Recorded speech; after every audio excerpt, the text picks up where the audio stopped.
God's sake. That happened just as I've turned... yeah, just as I turn the mic back on, suddenly my voice catches. Never mind. Hello. Hello, welcome back. Third match of the Sanitarium Winter Open Hearthstone tournament for our fans. I'm still predicted Cyborg with a bit of a cough. I'm Scarlet Dragon. I'm also losing my voice, so you get two croaky ladies to take you through the next lot of carnage. Yeah, we do have a third match lined up for you. Of course, it's going to be Zeoste versus Threepwood. Let me just switch over the screen. Oh, sugar. Okay, and I will let the players know they're ready to go. Sorry, I switched back a little bit too early there. Let me get the chat window down. There we go. Cool. Right. So everything is set up and ready to go, and we shall have the match underway fairly soon. Right, I've just messaged Zeoste, so he should be challenging any minute now. Yep, they're both preparing to battle a friend. Things are going nice and smoothly. Yeah, this is working out.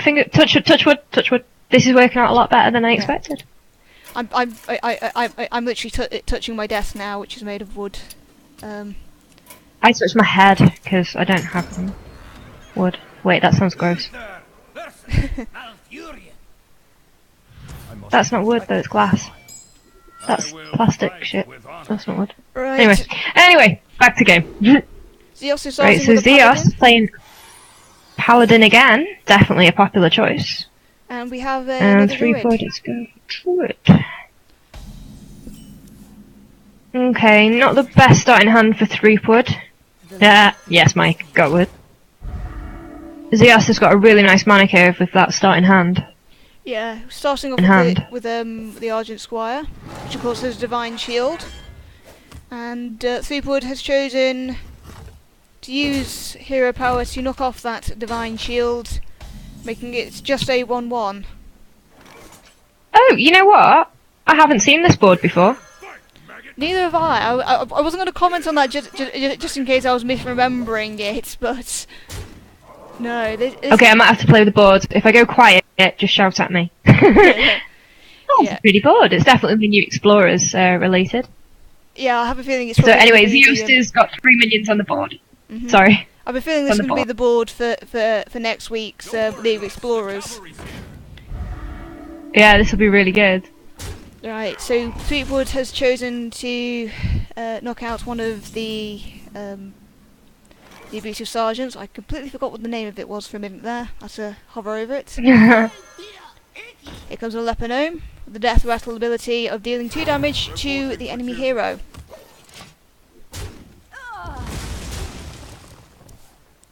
Yeah, it is a double whammy. It's potentially 4 damage for a 1 mana card, which is quite nice. So Zeoste has board presence right now, but of course the disadvantage, they all have 1 HP, which is easily taken care of with a swipe. Yeah, Druid definitely, I find, in my opinion, Druid definitely gets more AP as turns go on. It's not a great starter, but it definitely likes to build up to a strong deck. And the thing about Druids as well, because they've got cards that let them gain mana faster than you're usually able to, they can throw the curve. Yeah, it doesn't take long. Yeah, they can throw the curve off just so fast. So Druid of the Claw becomes the bear form, and you've got quite a taunt there to get through. Yeah, especially for the 3 silver hand recruits. Oh, very nice. Equality played at the right time. That's that dealt with. And of course, the Celsi deckhand has charge because Zeoste has a weapon equipped. And that's a 2-point charge straight out of the field for 1 mana.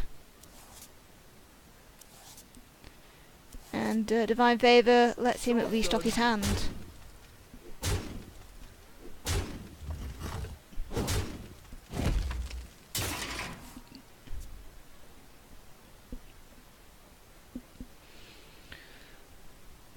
So That's nicely done. damaging the druids so quickly. Mhm. But then druid does have some epic healing cards as well, as does paladin. So it could be interesting if one of them get pulled. So the Wrath comes out, uses the 1 damage ability, lets him draw a card as well. He has 4 mana left. But Another Wrath? of course, he could actually use. I'm not entirely sure what's going on here. The Wrath is kind of stuck on my. Oh, he's also got an innovate next to it where he could gain 2 mana crystals and put his mana up to 6. Yeah. So far he's just playing the Wrath again though. I was trying to hover over that, but Wrath was stuck on my on my screen, so I couldn't highlight it. Yeah, it does that sometimes when you're spectating. Yeah. Sometimes. Oh well. Right, so deciding not to use innovate this turn round, must have something up his sleeve, but he does now have living roots in his hand, so it could be an interesting turn for Threepwood. And paladin, nice and simple, straight to the face. Oh. Job's done. And now the minions are coming up to play again. The Sword of Justice, of course, buffs up your minions at the cost of 1 durability, which of course is the ability that that most use it for, because it's very useful for that. Boosts are very, very handy. Of course, Threepwood actually has the combo in his hand that he could do Living Roots and Savage Roar, and then he'd have 12 damage in 1 turn. Okay, so Keeper of the Grove. That's the Argent. Is it the Argent Squire? Yeah. Yeah, the Argent Squire has been silenced by the Keeper of the Grove. Living Roots, doing the 2 damage. Shapeshift has been activated, taking down the Argent Squire, and leaves Threepwood with something on the board. Mm. And Zeoste doesn't actually have any minions in his hand. It's all spell cards and weapons. Although, if it were me, to be honest, I think Avenging Wrath would be a nice one to play. Just sort of do a little bit of damage. But no, he's going for getting a Silverhand Recruit on the board. Mhm. And he's not. It doesn't seem like he knows where to go from there. Yeah. You know. I'm just resisting the urge to play with the field myself. Oh, I have been. I know on stream it'd appear differently for you, but I'm doing it. I'm not on stream. I'm playing with the board. I'll have another chance to play with the board. Be fine. Okay, so the true silver champion has been equipped, but not used.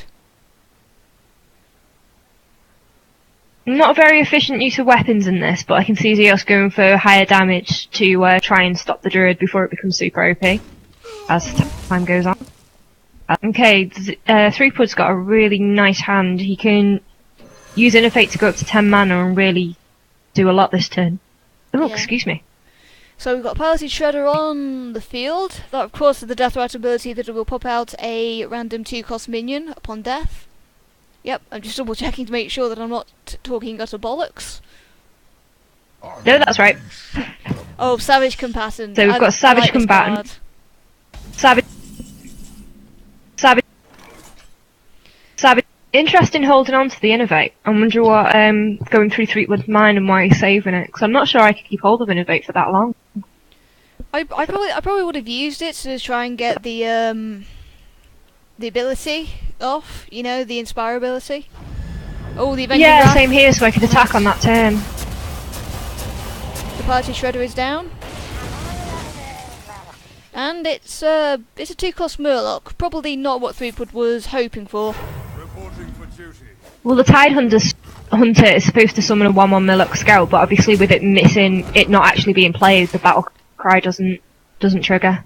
Yeah, exactly. As I said, probably not what Threepwood was hoping for.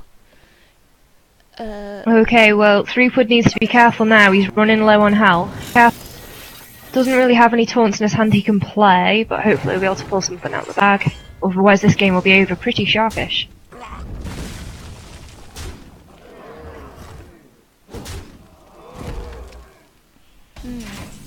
Okay, with Dr. Boom on there, he's definitely starting to level the field. And here comes Leroy Jenkins! Here comes Leroy. Leroy Jenkins! Oh, and there we have it. That is game. Fit. Oh, and the bombs are still going off despite the loss. Going off. Okay, so first game to Zeoste. First game to Zeoste. Leroy Jenkins bit the dust shortly before that game ended. As it should be. I just love the boombots going, screw you, bruh. I'ma kill you. Okay, so our first time seeing Hunter is coming out. You asked for it. So Zeoste is playing Hunter, Threepwood is playing Mage. And So this is an interesting mix-up. This is always unpredictable for me whenever I find I'm either Hunter or Mage playing against the other. oh, you don't want a Savannah High main in your opening hand. Job's done. Not really. No, it's not the best. Okay, so looking at Threepwood's Mage deck, it looks like he has all the cards of your typical freeze mage. I'll show them. Show them all. Yeah, it does look like a 3-mage deck that's been done. Apparently there's quite a few secrets in there with him having 2 mad scientists, but the unstable portals, now I love the unstable portals, they really do add a little bit of drama to the game. Unstable portals are an awful Oh, lot of fun. And Sorcerer's Apprentice right when he needs it.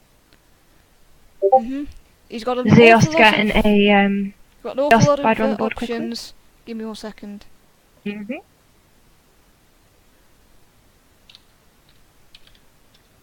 Someday I'll be just like you. Oh, and ignoring the spider and going straight for the face. Or the haunted creeper, sorry. Yeah. So Zeoste is playing an animal companion. Gets a Leok. Probably not what he was expecting, but still pretty useful.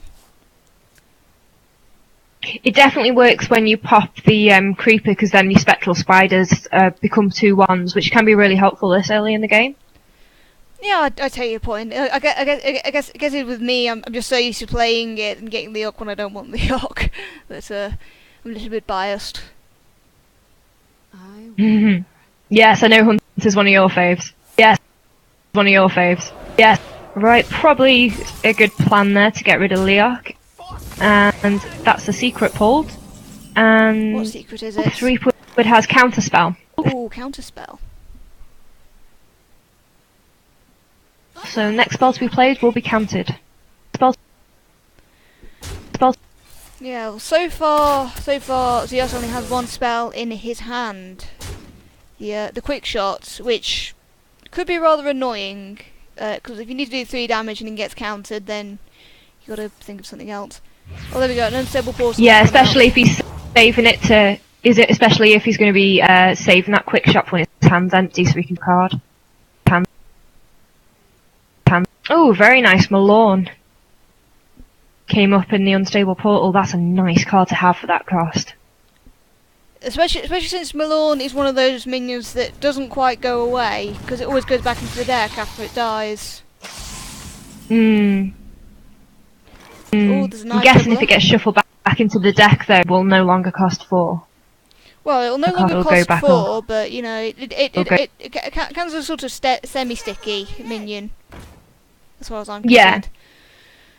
Okay. Oh, it'll be nicer to have later on in the game. Arcane Golem is a slightly risky play because it will give Threepwood 1 more mana crystal, but you know, does actually mean that the knife happens and that it can do 4 immediate damage there. Zeoste must be wondering what the secret is.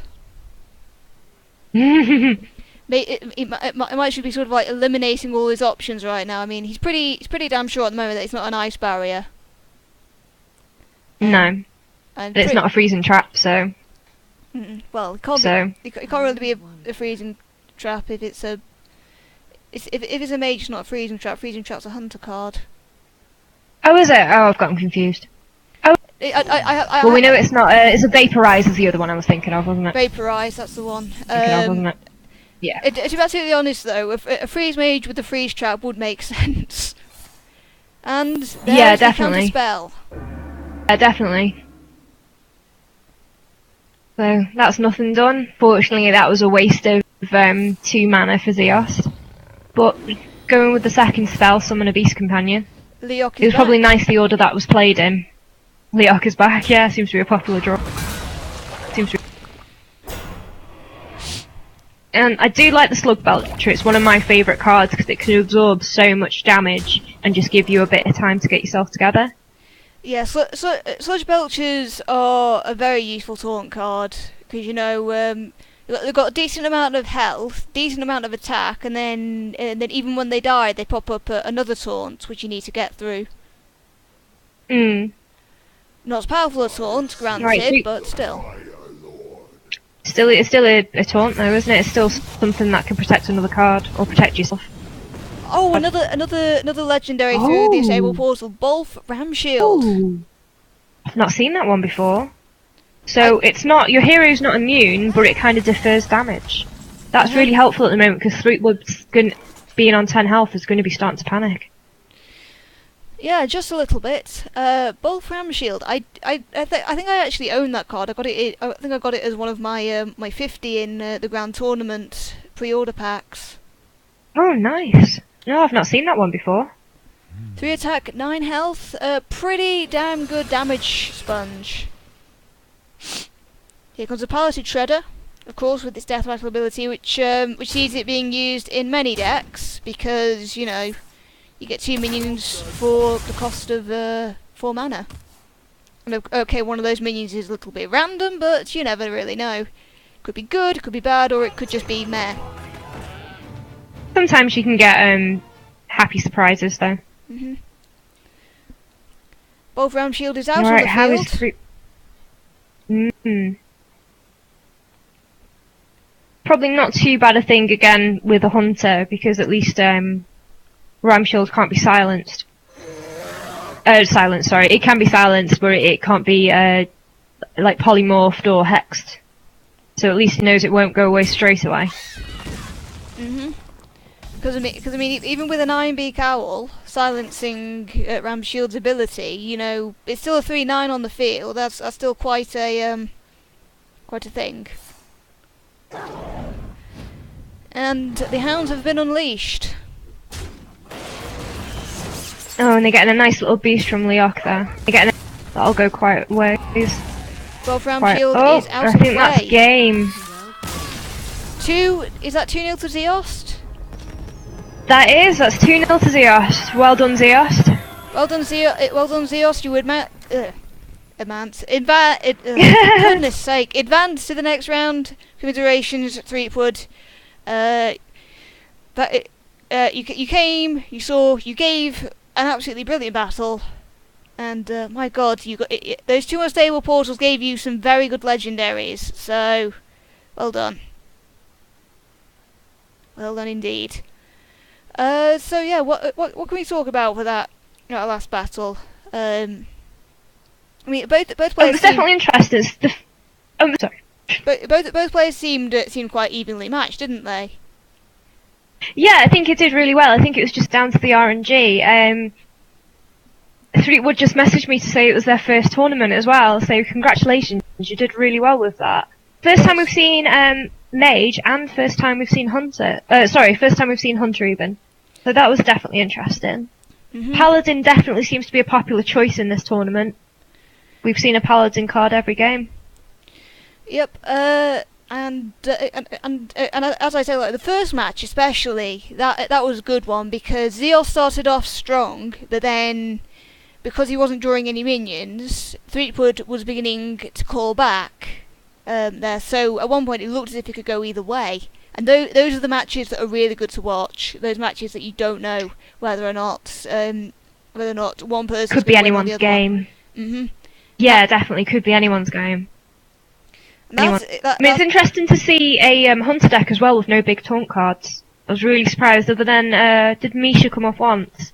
But for no massive taunt cards to be found in there, I found that really interesting. Whenever I've played Hunter or played against people with Hunter, there seems to be a lot of taunt cards just left in there anyway. Yeah, but it seems to be more charge. I mean, I play 2 hunter decks, one of which I need to revise, but my first hunter deck was definitely a hunter with charge. Not hunter with charge, hunter with taunt, and my other deck is more focused towards a beast mech mix, but still, taunt is very important, and yeah, see a hunter without taunt is a little bit. Well, maybe it's not so unusual, but I'm not really used to seeing it that much. It was. I found it unusual to see such a strong deck without any taunts in. That I found surprising. For it to dominate so well. Yeah, I did actually wonder... Especially against Mage, because Mage normally has an answer to everything, so that was definitely a really good match. Yeah, Mages usually have an answer to everything, but it really is luck of the draw in this game. Oh boy. Oh, definitely. That's where the random number generator can either be your best friend or your worst enemy. Yeah, really enjoyed that match. Well done, guys. Match. Good, well done, both of you. So that was our 3rd match of the day. 4th and final match will be coming up soon, and it's going to be... Where's the bracket gone? I need to look this up to be sure I'm saying the right ones. Izzy Kakarot versus Krauser for our last match. That will be at 7:30. So just over 40 minutes. Yeah, just over 40 minutes or so. Obviously, those of you who tuned into the stream, we're not going to leave you alone. Stay tuned, because the station will be playing some music for you during the gap in between. We'll also be taking requests, so if you message Lone Samurai in Twitch chat with your requests, we'll see what we can do. If he's got it, he'll play it. If he hasn't, he'll message you back and say pick something else. Yep, requests or requests, as that it was typoed the first time. Requests, yes. Send us your requests. We'll have a look for some requests. He's giving me the finger right now. No. Oh dear. But yes, as I say, stay tuned to the stream for some good music, and we'll be back at 7:30 to commentate over the final match of today for round 1, and then obviously round 2 will be along tomorrow around about the same time, and we've already got one semi-final match determined. That will be Mike versus Agtheo, and Zeoste has already made their way through to the second semi-final. Let's see if it will be Izzy Kakarot or Krauser that will be joining them. So once again, yeah, we'll see you in a little bit. Don't do anything stupid while we're away. We'll know. Yeah. Style shouts at her because she's like a mum. She will shout at you. Anyway, don't be a stranger. Listen to music. We've got good tunes coming up. Grab some food, grab a drink, and then be back in 40 minutes. Okay, see you all later for the last match.